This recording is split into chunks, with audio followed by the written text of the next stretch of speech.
This last winter, I was up in the mountains enjoying my winter vacation. My wife and I were, along with some old friends, people we had known for about 20 years, actually. The fellow and I had been associated that long. I'd actually taught him speech, in intermediate speech, his second-year speech class, his second year in college in Bricket Wood. And he's what you'd really call an old friend. Both of us are getting older, I'm afraid, rather rapidly, as those things do happen from time to time. We had a lot in common over the years. We had both been in the ministry together. We had served together and helped one another in many ways. And we had also shared the common experience of being disfellowshipped from the Worldwide Church of God, all in due course, in my own case, a little earlier than in his particular situation. And we were sitting with the fire, roaring fire going in the fireplace, and sitting back just sort of chatting together and being mellow about all the various things that we'd experienced together, as friends will do. And he said, Ron, he said, what do you miss the most about not being associated with the Worldwide Church of God anymore? And since that was a question which presumably involved a little bit of thought and a decision on my part, I thought about it. I sort of got pensive for a moment. What do I miss the most? And before I could answer, he said, I'll tell you what it is for me. He said, it's friends. The large number, the wide variety, the opportunity for the development of them, the times we had together, and all of a sudden now I'd find myself without that many friends as a result of the change that's taken place. And, of course, it's easy to say to a person in that situation, well, go make yourself some more friends. But you make friends slowly over time. And when you suddenly find yourself with the responsibility of building a business and trying to get your house in order and be sure that you're not going to have somebody else take care of you in your old age, you don't have an awful lot of time for the things that put friendships together, for the things that we do as friends in forms of recreation and sharing times and hard times and good times together, the things that tend to bind us together in one way or another. And I knew what he meant. I felt that upon reflection that I agreed with him. That's probably what I missed about as much as anything else of the association. All of us have lost friends at one time or another for various and sundry reasons. Some of us, quite a few of you probably have shared the same sort of experience and for the same reasons that my friend and I had. But there are other reasons. Those of you who may have had no such association have also lost friends from time to time. And it's too easy at a time like that to conclude, well, I guess they just weren't real friends after all. Because after all, if they had been real friends, they would still be my friends. At least that was my reaction. That's the way I felt about it. I sort of felt like once a friend, always a friend. And got thinking about that, though, you know, it's really a mistake to think that friendship is indestructible. Because even a true friend, and even the closest of friends, can be alienated. And sometimes it's easier to do than we would like to admit or to face up to. Friendship is a hardy plant, but it is not a weed. It will not survive just any old kind of treatment. My wife has found, for example, that by putting certain types of bedding plants out in the front of the house around our little shrubs, they're pretty hardy. They don't really require a lot of attention. You put them in, you turn your sprinkler on them and get them watered, and that's about all there is to it. And throughout the spring and early summer, you've got beautiful flowers all fringing around under your hedges and everything else. But this last year, she decided to put them in the backyard along the edge where the roses are to make a nice underfooting for the roses. You know, it's nice color down at the base. Well, that was all fine, except for some strange reason my dog likes to sit on petunias or other small plants. You know, she just finds, you know, there are any number of areas of bare ground where she could go sit, or she could go sit on the grass or what have you, but for some reason she always manages to park herself right on the petunias or the other little marigolds or what have you. It needs to be a small plant, only a certain degree of height and spread, just about right. That's where she sits. Now, they're hardy plants, but they really don't do well with your dog sitting on them. Well, that's not a very good analogy for friendship, but the point is that friendship will survive a lot of things, but there are limits. And sometimes we can lose real friends along the way, and they weren't false friends. They weren't traitors to us. They weren't fair-weather friends, as we're prone to call them. They were real friends. But somewhere, somehow, somewhere along the way, something went wrong. You need to also bear in mind, as I've had to stop and think about myself, that if you have lost a friend, so has the other person. So has your friend. He lost you as a friend. And you know, he may be sitting around thinking similar thoughts to yours. It's very possible that there are any number of people in this world right now whom you think were your friends, or you thought were your friends, and now you say, well, I don't know if he ever was my friend at all, who probably sit around some night with their feet up before the fire and a can of beer in their hand and thinking to myself, boy, I sure thought he was my friend. But I guess he really wasn't my friend after all. Now, there is such a thing as a false friend. But generally speaking, a false friend is a hypocrite. He's a person who really knows he's a false friend, who really knows he doesn't like you. But he's pretending to like you because it suits him for one reason or another along the way. I'm not going to talk about those people today, about false friends. I'm going to talk about two broad categories, which there seem to me to be, of friends. The first of these is what I have chosen to call conditional friends. A person who likes you because of what you can do for him is a conditional friend. That's easy to follow, isn't it? If you happen to be doing pretty well yourself and you're fairly well heeled with money and you take them out to dinner ever so often, and they rather enjoy that and they like that and they enjoy your company. It's a lot of fun and they're a friend of yours, but they're to some extent a friend because of what you can do for them. If you are in a position to where you have a certain amount of influence, and you can actually do them a favor as far as connecting them up to certain people at one time or another. They can like you. They can genuinely appreciate you.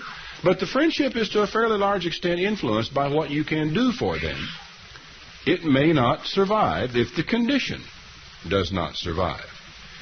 It amounts to saying, I will be your friend as long as, I will be your friend until, I will be your friend up to a point. I will be your friend if, or maybe, or when, or whatever the condition that a person sees fit to tie on to the friendship. A person who likes you for what you have done for him is a grateful person. But he may be a conditional friend. That the condition has to do with something that you did, and he feels he's the kind of a guy that would feel like a terrible ingrate if he wasn't your friend or didn't return the favor. A person who likes you because of what he hopes you will become is a conditional friend. Now, does that make any sense to you? A person who thinks that you can be more than you are. A person who hopes for better things out of you. A person who's looking to the better you or the image of you that he hopes someday you might become is a conditional friend. And when the time comes when he no longer has any hope that you will ever become what he thinks you will, he ceases to be your friend. I think in the Church of God there are several of this type of conditional friend in the earliest days of the. They had hopes that we would be something that they visualized in their mind, an image, an idea, a concept of something ideal or what have you. And when we did not seem to measure up, or did not measure up quickly enough, or they saw that we never would measure up, or whatever they thought they saw, they ceased to be our friend. Some marriages come apart because of this, as a matter of fact. That husband and wife get married, and the woman might think that someday this man is going to amount to something, and then as time goes on, he doesn't seem to, and she loses a certain amount of confidence, and finally she decides she doesn't love him anymore. It was, I guess, a conditional love in the first place, or maybe she was in love with an image of the man that she hoped for, that she thought he would become, and when she lost the hope, he was no longer her love. He was no longer her friend. It is a wonderful thing when a marriage is built upon both romance and love and friendship. But I'm afraid in too many cases the friendship turns out to be conditional. And of course this kind of conditional friendship, both in marriage and elsewhere, creates a great deal of strain on the relationship because pressures are always being brought to bear to be something other than what you are. And maybe you ought to be. Maybe you need to be different. Maybe you need to be more. Maybe you need to be greater.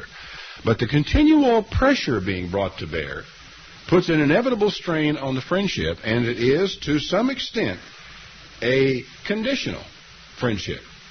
Conditional friendship is essentially reflexive. By that I mean the friendship is seen in terms of the self. In other words, it has to do with what can be done for me, how do I feel about you, what do I want from you, what do I hope you will become. All of the things about you are seen in relation to me, and the friendship is built upon my reaction to you rather than being built upon you, This is a conditional friendship. And a person who likes you as long as you are in the in group is a conditional friend. Because the condition of the friendship is that you remain a part of this group. When you leave this group, you become a part of the out group, and you are no longer a friend. Now, does that mean that you weren't a friend before? Oh, no, you were a friend before, and he was your friend before, and as long as you stayed in the in group, you were his friend. But it was a conditional friendship. And I'm afraid in a religious organization such as the Worldwide Church of God, which believes in has a very strong in-group, out-group psychology, and depends heavily on this psychology for the maintenance of the relationships in the church, inevitably creates conditional friendships. Because the friendships that exist within the boundaries of such an organization are, for the most part, going to tend to be conditional friendships. Now, my friend and I both found, though, that when we were disfellowshipped from the Worldwide Church of God, we did find that we had a number of unconditional friends. We had a number of people who just didn't pay any attention to the disfellowshipment at all, who said, oh no, you are my friend, you will always be my friend, I don't care what anybody says, a friend is a friend. That's not the usual sort of person, really, in a lot of ways. There are people who are that way. There are people who will have that kind of loyalty, and I call them unconditional friends. The second kind of friend that I want to talk about. This is a person who likes you, period. Not who likes you as long as, not who likes you until, not who likes you because of, none of these conditions are implicit in this. He likes you because you are you. No qualifications, no conditions, no as long as, no until, no dependence on group approval, no measuring up required. He is your unconditional friend. An unconditional friend is, generally speaking, not concerned with overhauling you. Because, as I said before, it isn't an idea of a better you. It's you that this person likes and wants for a friend. It isn't another you, a different you, some more you or less you, or some taller you or shorter you. It's you that are the friend to the unconditional friend. Now, this is not to say that the unconditional friend will approve of everything you do. But the friendship won't hinge on it. An unconditional friend may be more likely to needle you about a bad habit than a conditional friend. Maybe more apt to come up and jab you about it, to say something to you about it, or to make a little fun of maybe one of your little problems that you might have. But the difference between a conditional friend and an unconditional friend is there is no threat implied, no sanction, no requirement to change if you are not, or you will not be my friend involved in it. The conditional friend may hint, may pout, may sulk a little bit, may decide not to speak to you or to speak to you in a certain tone of voice, or may decide not to notice you when you walk into a room. You all know the technique, don't you? Don't we all know how to employ sanctions against a person who is doing something of which we do not approve? We all know how it's done, so I don't need to tell you how it's done. When you do this with a friend, it is actually implying a conditional friendship. Because what you are doing is you are exercising sanctions involved. You are implying to this person that what you are doing is bothering me. And I don't approve. I feel this way about it. Don't you know that this affects me? And the conditional friendship comes into play. Sanctions are brought into play. It is a reflexive action. You are saying to the person, you are hurting me. The unconditional friend may call your cigarettes coffin nails. You may drag one out, stick it in your mouth, and light it up, and your friends say, when are you going to stop that? But you don't react to it quite the same way because you know that the friend cares about you. That it's not a question of it hurting you. And he doesn't act differently toward you because you smoke, or because you chew, or because you dip snuff, or whatever other your particular nauseating little habit might be. But he just says, I like you. I know you smoke. I wish you didn't. I'd sure like to see you get straightened out on it. But it's not going to affect our relationship. I like you. And it's you I like. It's not a non-smoking you or a smoking you or some other kind of you. It's you I like. You're the guy. You're the girl. You're the person. You're the one that I enjoy being with. The conditional friend may imply that your smoking inhibits the friendship. And if it does, you got a conditional friend. Now, that doesn't mean he's a bad friend. Doesn't mean you don't want him as a friend. Doesn't mean that he's a false friend.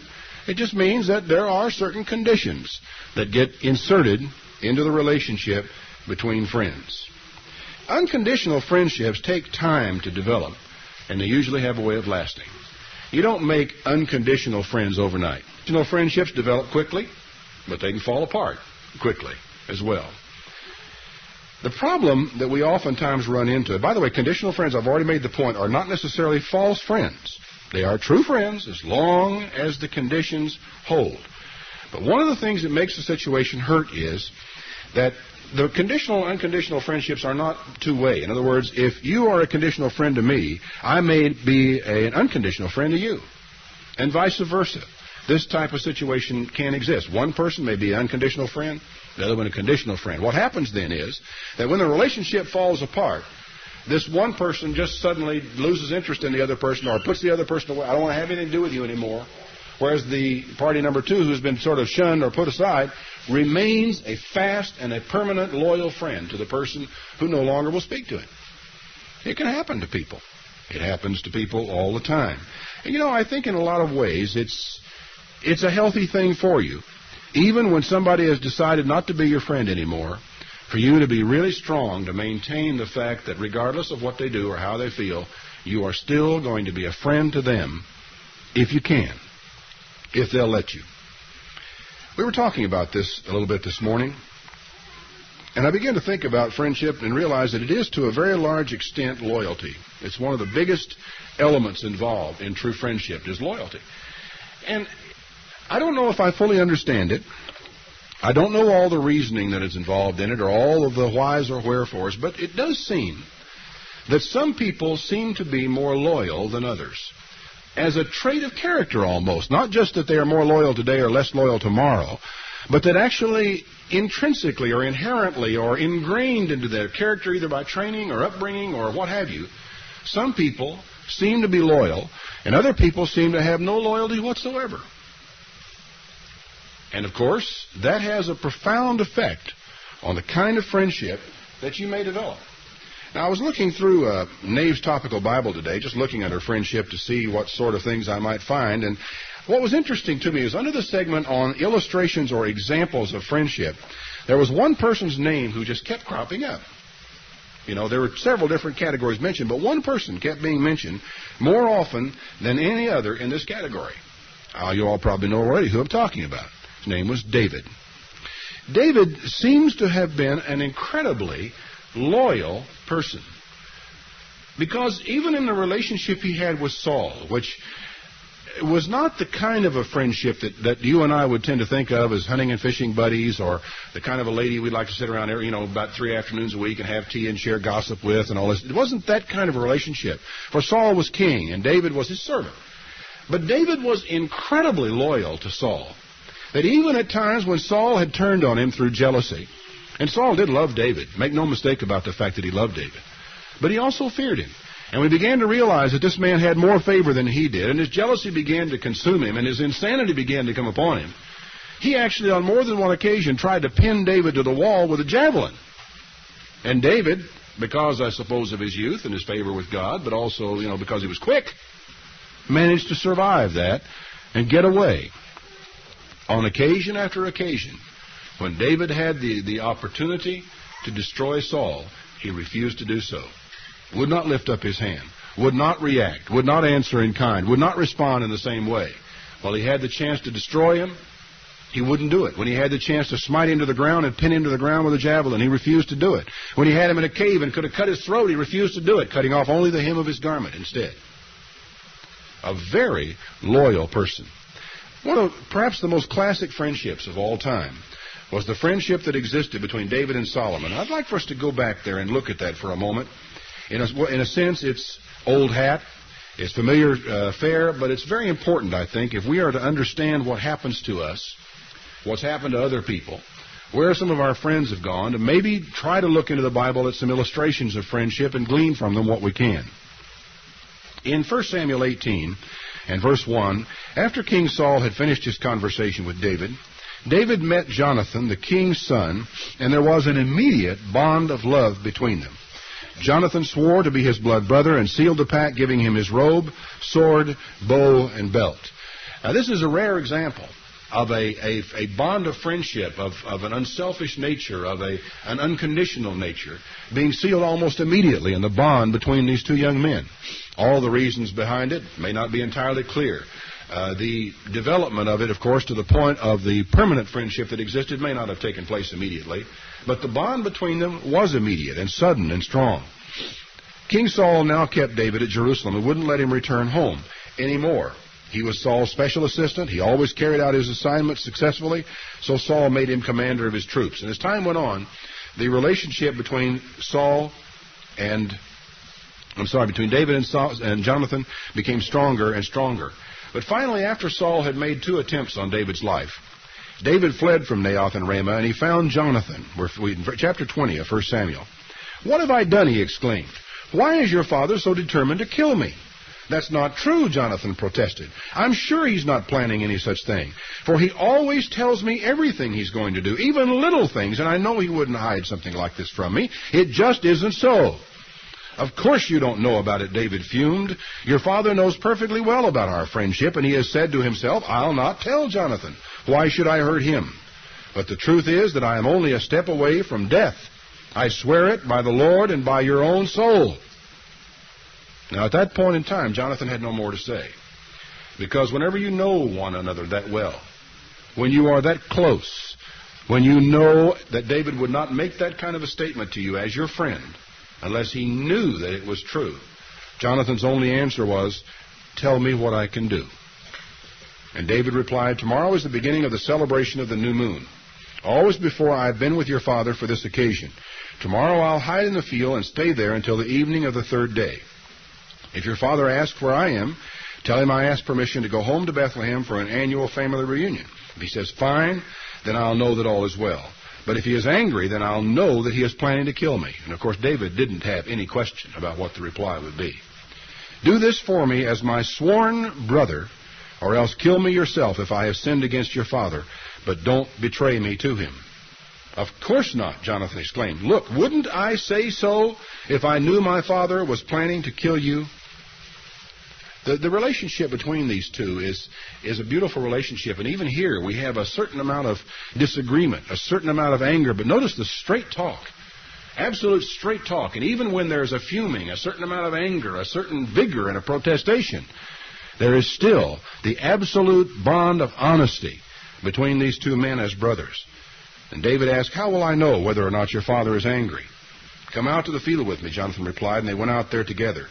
Then Jonathan told David, "I promise by the Lord God of Israel that about this time tomorrow, or the next day at the latest, I will talk to my father about you and let you know at once how he feels about you.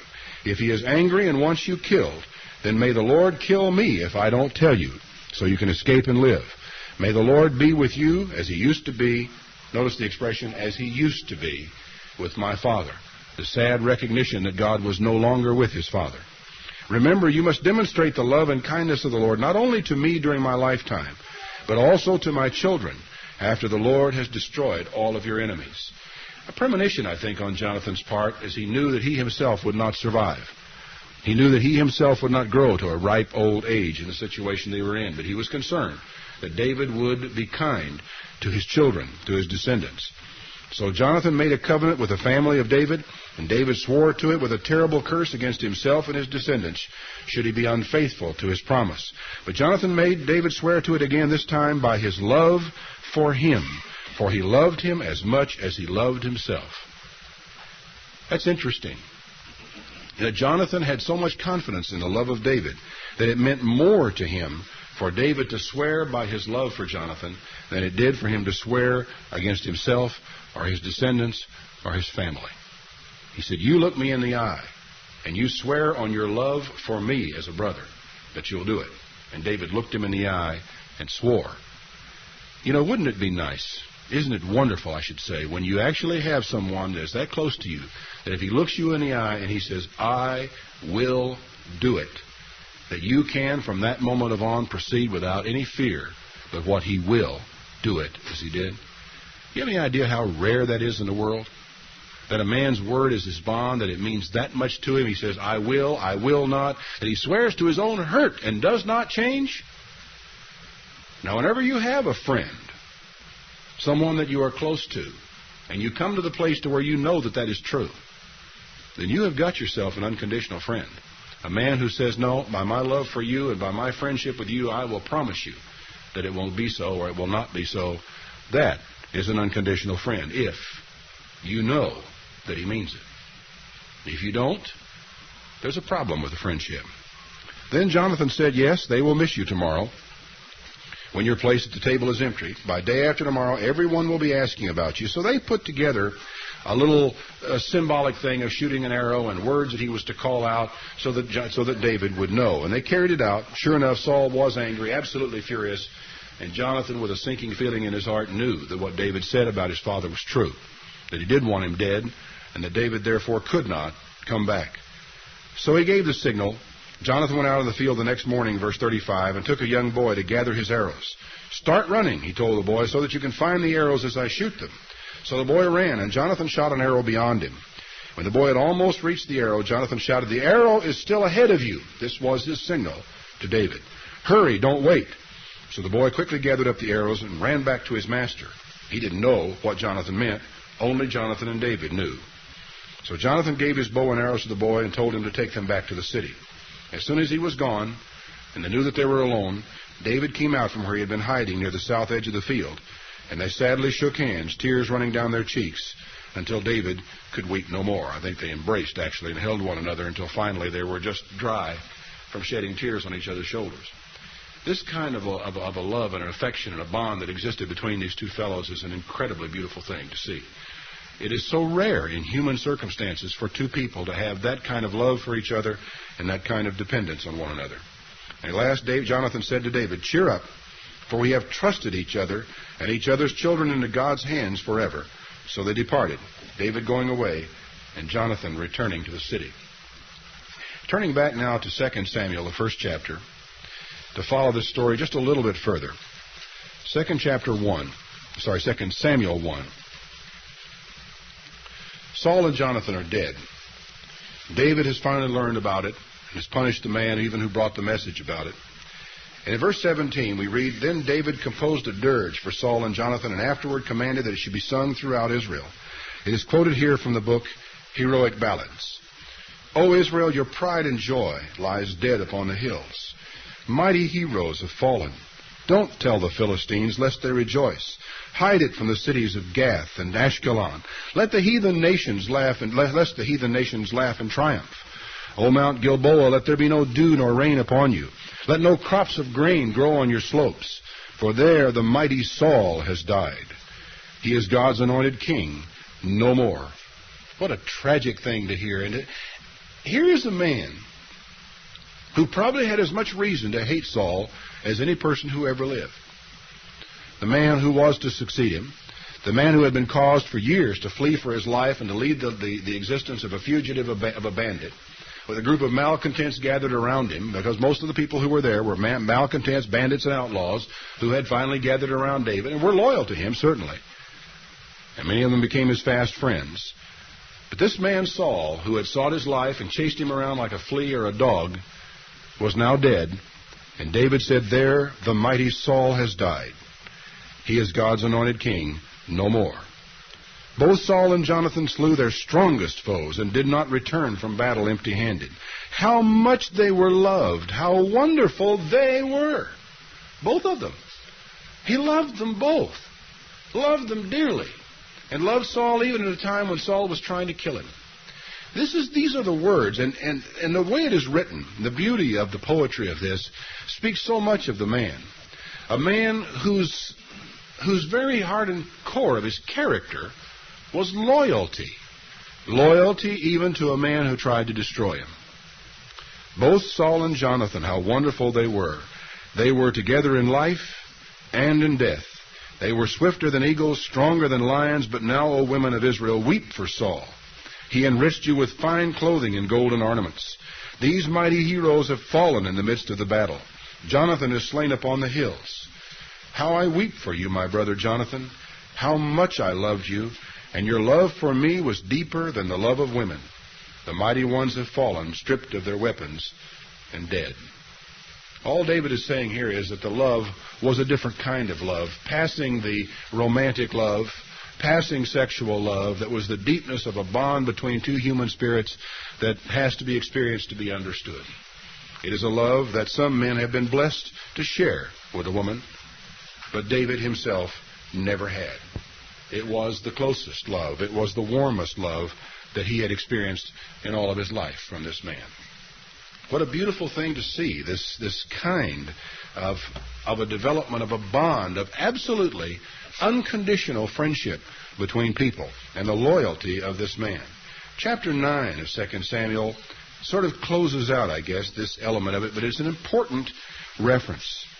Chapter 9, 2 Samuel. One day David began wondering if any of Saul's family was still living, for he wanted to be kind to them as he had promised Prince Jonathan. He heard about a man named Ziba who had been one of Saul's servants, and he called him. "Are you Ziba?" "Yes, sir, I am," he replied. The king then said, "Is anyone left from Saul's family? If so, I want to fulfill a sacred vow by being kind to him." "Yes," Ziba replied, "Jonathan's lame son is still alive." "Where is he?" "In Lodebar, at the house of Machir." So David sent for Mephibosheth, Jonathan's son and Saul's grandson, and he arrived in great fear and greeted the king in deep humility, bowing low before him, and with good reason fear, I should say, because in this time, the way you normally handle things when a dynasty was replaced is you destroyed all of the children of the preceding king. You wiped out the whole house, all the wives, any known children. You got rid of the concubines. You took care of the whole thing so there'd never be any question about succession at a later time. So Mephibosheth had reason to fear. But David said, "Don't be afraid. I have asked you to come so I can be kind to you because of my vow to your father Jonathan. I will restore to you all the land of your grandfather Saul, and you shall live here at the palace." Mephibosheth fell to the ground before the king. "Should the king show kindness to a dead dog like me?" he exclaimed. So he called in Ziba, and he put him over the house and established everything that was to be done for Mephibosheth as a descendant of Jonathan. It's a fascinating example, and I never tire, frankly, of looking at the examples of David and his life and the way he dealt with people. One of the more interesting examples, and it actually brings out some fascinating illustrations of both conditional and unconditional friendship that follow as a result of the rebellion of Absalom, which follows in the chapters just following where we have just been in 2 Samuel. You're probably fairly familiar with the story. Amnon, sort of a half-brother to Absalom, had raped Absalom's sister. He had humiliated her. They had tried to keep it quiet as a family scandal, but Absalom never forgot it. A year went by. 2 years went by, and he set up an occasion to kind of gather the king's sons together and conned Amnon into coming and had him murdered on this particular occasion. As a result of it, it created quite a furor, scared everyone half to death because they thought Absalom had murdered all of David's sons, not just one. But it had only been the revenge on this one man that he wanted.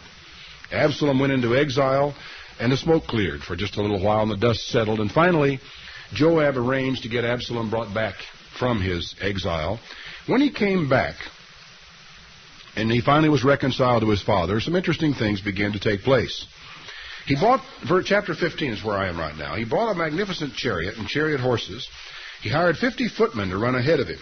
He got up early every morning and went out to the gate of the city. And when anyone came to bring a case to the king for trial, Absalom called him over and expressed interest in his problem.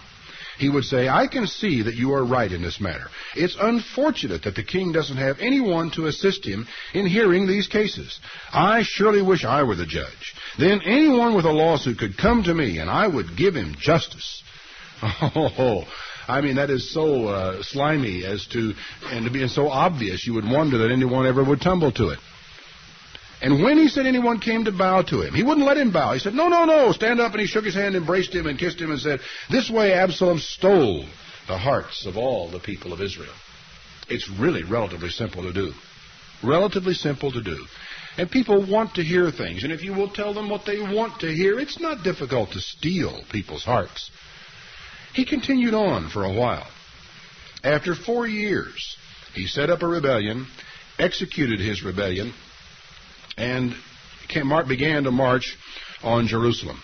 He actually went to Hebron. He gathered people there, sent spies all over the place to incite rebellion, and said, when you hear the trumpets, declare Absalom has been crowned in Hebron.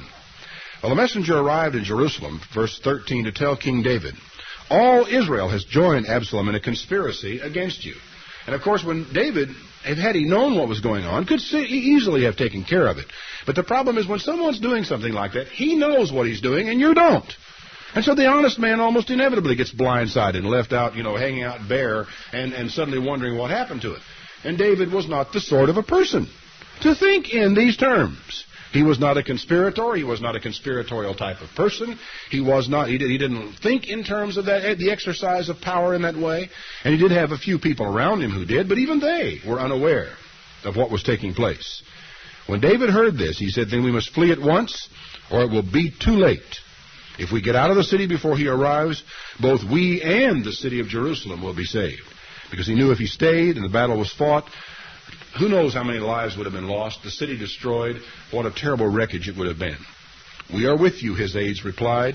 Do as you think best. So the king and his household set out at once. He left no one behind except 10 of his young wives to keep the palace in order.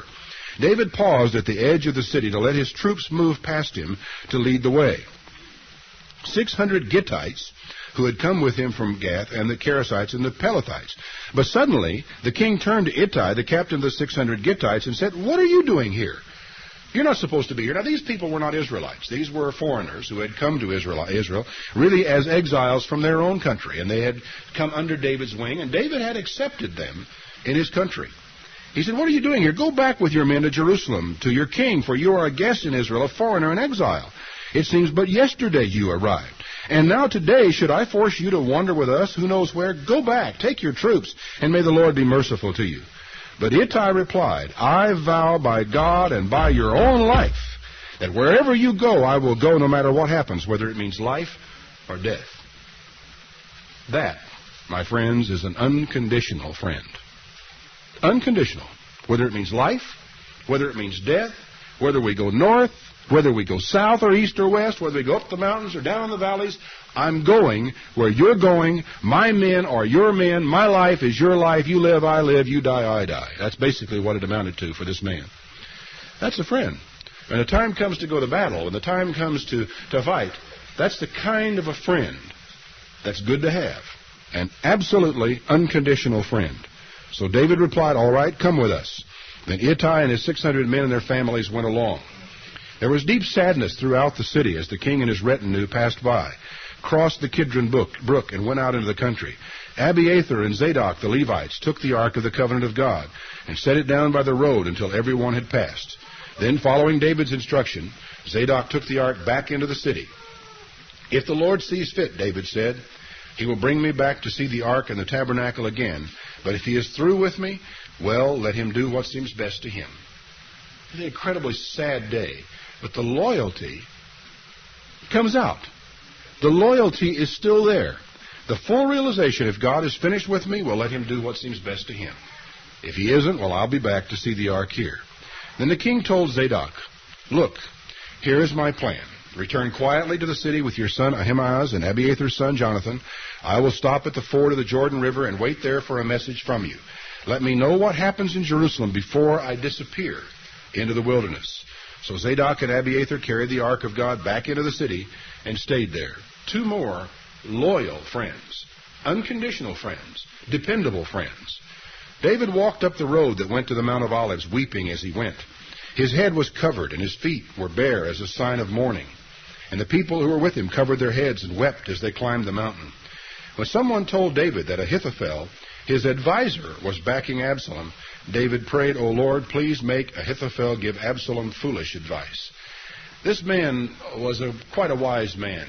His reputation was such that asking advice of Ahithophel was like asking counsel at the oracle of God. He was that brilliant.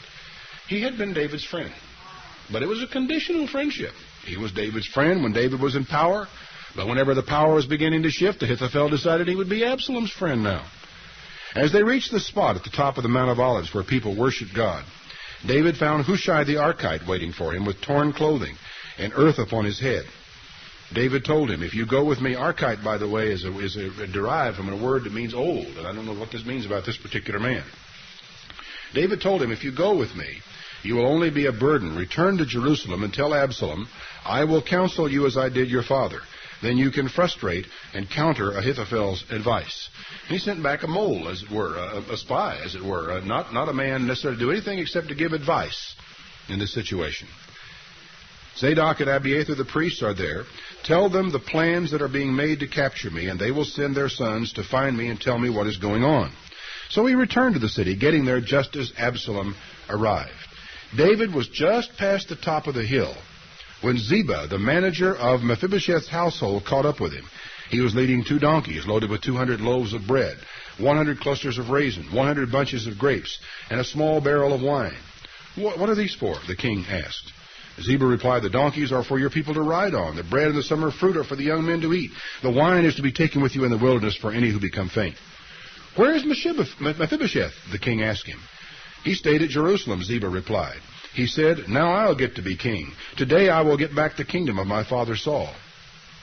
In that case, the king told Ziba, I give you everything he owns. Thank you, sir, Ziba replied. This is fascinating. And you don't really know for sure just what happened here.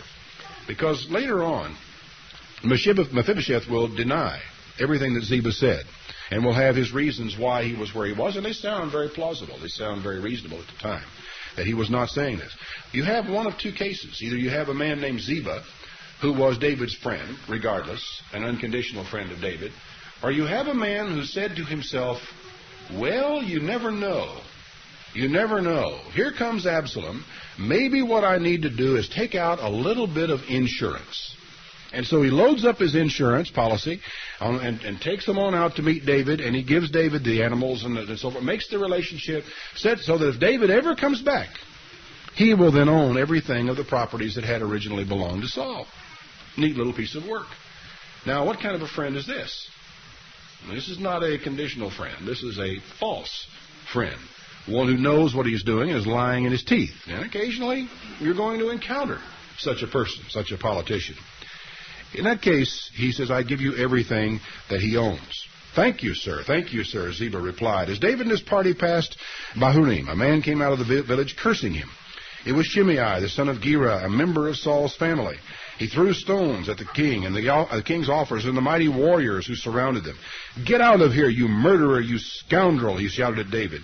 The Lord is paying you back for murdering King Saul and his family. You stole his throne. Now the Lord has given it to your son Absalom. At last you will taste some of your own medicine, you murderer. Now, I don't know what we've got here. Have we got here a conditional enemy? Who was not really an enemy as long as it was too dangerous, but now he is? I don't think so, because really it's just about as dangerous for him to do this at this moment as it would be at any other time of his life. For there were standing all around David men who with one stroke could have left his head rolling on the ground. These were mighty men, men of war, men of valor, men who could take on 10 men at a time and come out winners. They were standing right by David while he was making this kind of a statement. Why? They said, why should this dead dog curse my king? Abishai demanded. Let me go over and strike off his head. And I doubt if he'd have to have more than one stroke to do it. No, the king said. If the Lord has told him to curse me, who am I to say no? My own son is trying to kill me. This Benjamite is merely cursing me. You know, what's the big deal? Let him alone, for no doubt the Lord has told him to do it. And perhaps the Lord will see that I am being wronged and will bless me because of these curses. So David and his men continued on.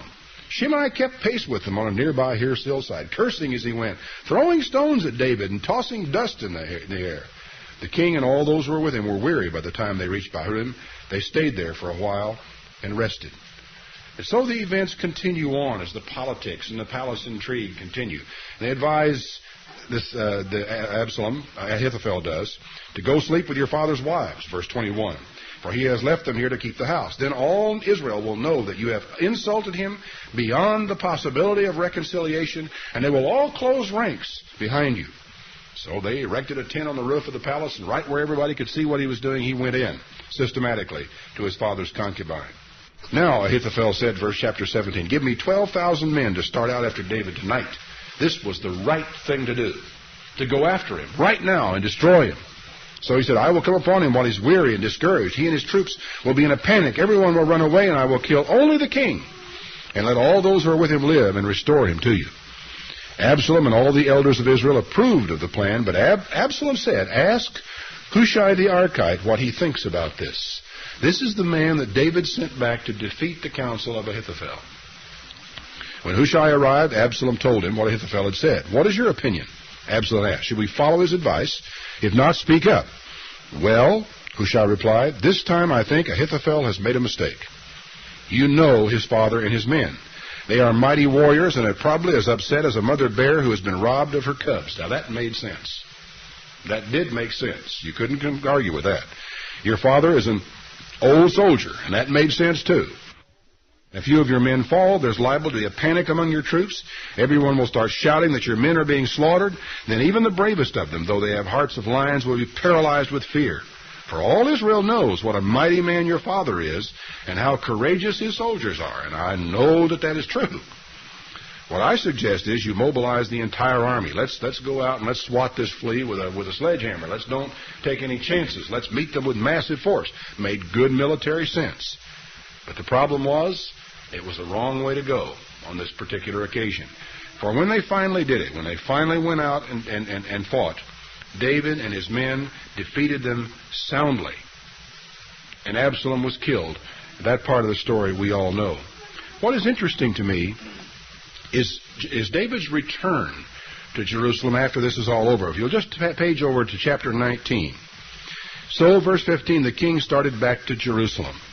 When he arrived at the Jordan River, it seemed as if everyone in Judah had come to Gilgal to meet him and escort him across the river. There would be now no want of conditional friends. Then Shimei, the son of Gera the Benjamite, the man who hurried across with men of Judah to welcome King David. Incredible. And 1,000 men from the tribe of Benjamin were with him, including Ziba, the servant of Saul. Ziba's 15 sons, 20 servants. They all rushed down to the Jordan to arrive ahead of the king. They all worked hard, ferrying all the household and troops across, and helped them in every way they could. As the king was crossing, Shimei fell down before him and pleaded, "My lord, please forgive me and forget the terrible thing I did when you left Jerusalem, for I know very well how much I sinned. That is why I have come here today, the very first person in all the tribe of Joseph to greet you." How fascinating. This is the man who, like a madman, like a wild man, was throwing dust in the air and throwing rocks at David and calling him a murderer when David was leaving Jerusalem with his feet bare and his head bare and dust cast upon his head in a state of mourning because of what was taking place. This is a true conditional friend. But he was sorry. He said, "Abishai shall not Shimei die, for he has cursed the Lord's chosen king." "Don't talk to me like that," David exclaimed. "This is not a day for execution, but for celebration, for I am once more king of Israel." Turning to Shimei, he vowed, "Your life is spared." I hope that I would do that. I am not sure that I would. I hope that I would if I were ever in that circumstance. Now, Mephibosheth, Saul's grandson, arrived from Jerusalem to meet the king. He had not washed his feet or clothes nor trimmed his beard since the day the king left Jerusalem. Now, that in itself is I think, a very important statement. For it tells us a great deal about what Mephibosheth was really doing and who was really telling the truth. You think about it for a moment. How in the world, when the king comes back, am I going to say to him, "Oh, no, what that man said about me wasn't true. I've been behind you all the way"? Mephibosheth knew what he was up against. And from the day David left until the day he came back, he had not shaved, he had not cleaned himself, he must have looked awful. But it spoke volumes about what he was saying and the truth of what he is saying. And so when he told him, "Look, Ziba deceived me. I told him, saddle my donkey so that I can go with the king. For as you know, I am lame. But Ziba has slandered me by saying that I refuse to come. But I know you are as an angel of God, so do what you think best. I and all my relatives could expect only death from you. But instead you have honored me among all those who eat at your own table. So how can I complain?" "All right," David replied, "my decision is that you and Ziba will divide the land equally between you." "Give him all of it," Mephibosheth said. "I am content just to have you back again." I'm surprised in a way that David didn't take off Ziba's head. But it seems as though he is saying, "I'm not going to sit as a judge in this matter. I don't know who's telling the truth. I don't know who's not. You'll split the land between you." There was with David an old man named Barzillai. He was a friend of incredible proportions in a lot of ways to David. And you know, there is no friend like the friend who is with you when things are bad. The fellow who doesn't desert you when the going is rough, whenever everything is at its absolute darkest. The one person who says, no, you come over here, you stay with me, I'll take care of you, you don't have anything to worry about, and who really you can depend upon at the very worst time in your life. There's a bond of friendship that can be created there that is almost impossible to understand between people. This Barzillai had fed the king and his army during their exile in Mahanaim. He arrived from Rogelim to conduct the king across the river. He was very old now, about 80, and a very wealthy man. Come across with me and live in Jerusalem, the king said to Barzillai. I will take care of you there. You took care of me. I want to take care of you. Come and be with me in Jerusalem. No, he said, I'm afraid I'm too old for that. I'm 80 years old today, and life has lost its excitement.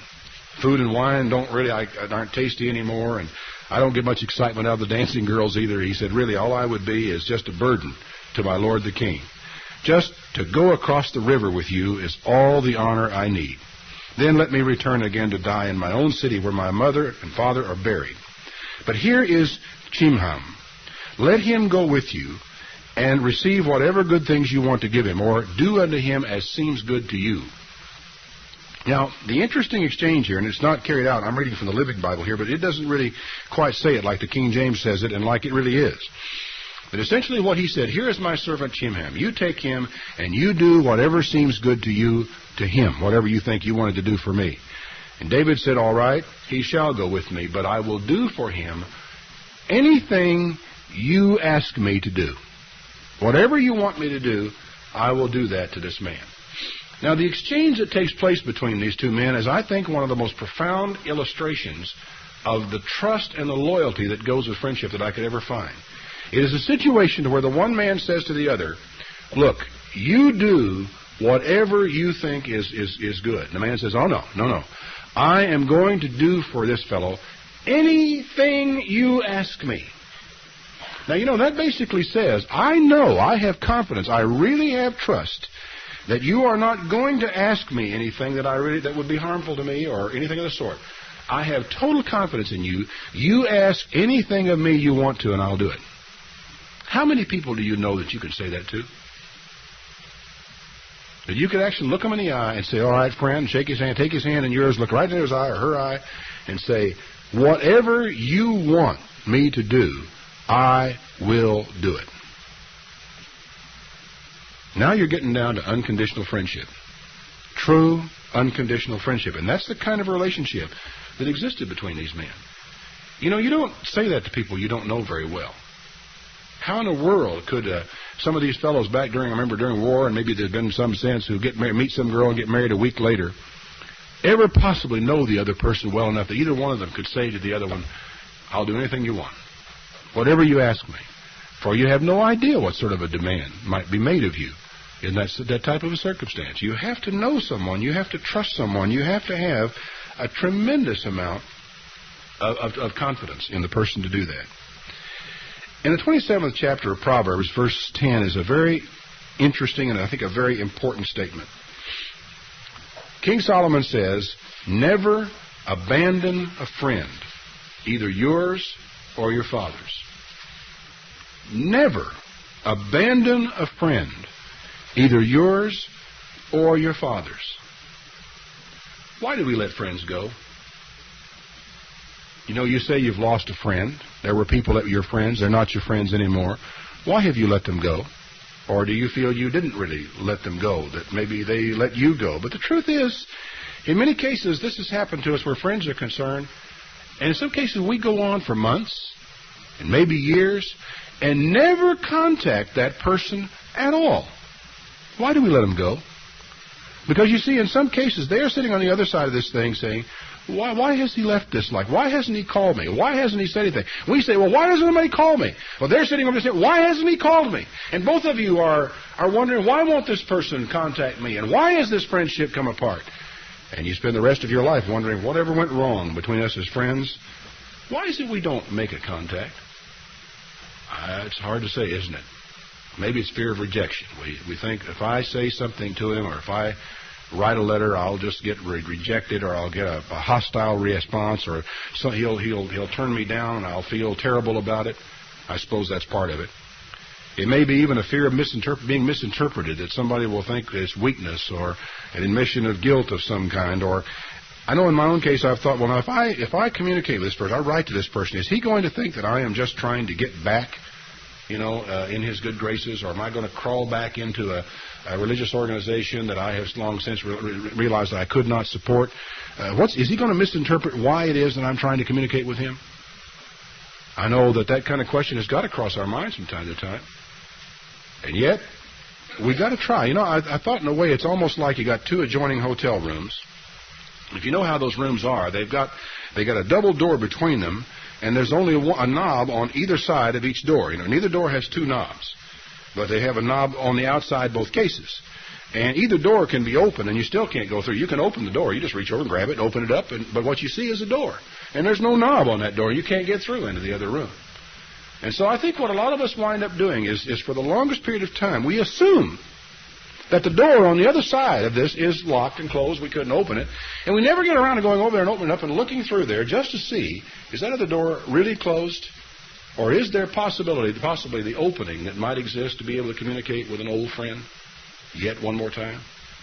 Well, frankly, in an awful lot of the situations we get involved in, that reconciliation, unfortunately, is an awful long way off and sometimes may never take place. But it's worthwhile. I did it myself just recently. I wrote a letter to an old friend that I haven't talked to in a long time for no other reason than to tell him the door on my side was open.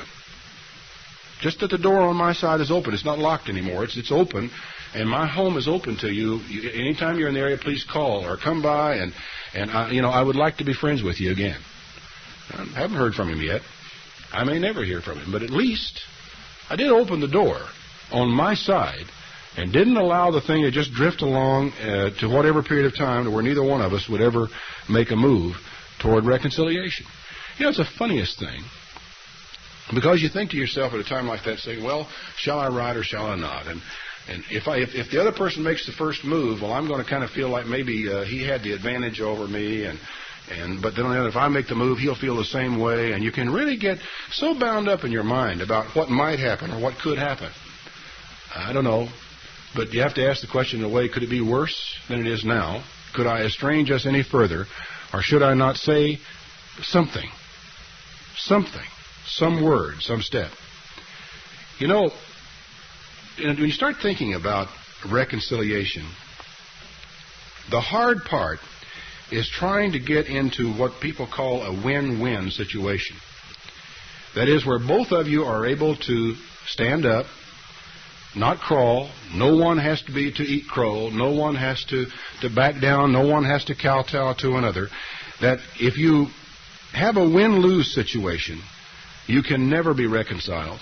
You can never create new friends. That a true friendship can only be created in a situation where both people win.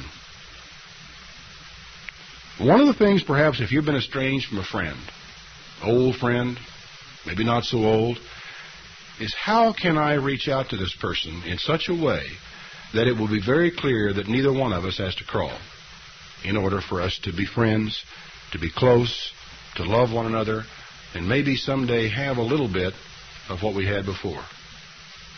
Is there a way? Maybe. Maybe there isn't. But at least from your perspective, wouldn't you sleep better at night knowing you had at least done whatever little thing might be doable to make it work? In John the 15th chapter, Jesus makes an interesting statement to his disciples. He said, I have loved you even as the Father has loved me. You live in my love. When you obey me, you are living in my love, just as I obey my Father and I live in his love.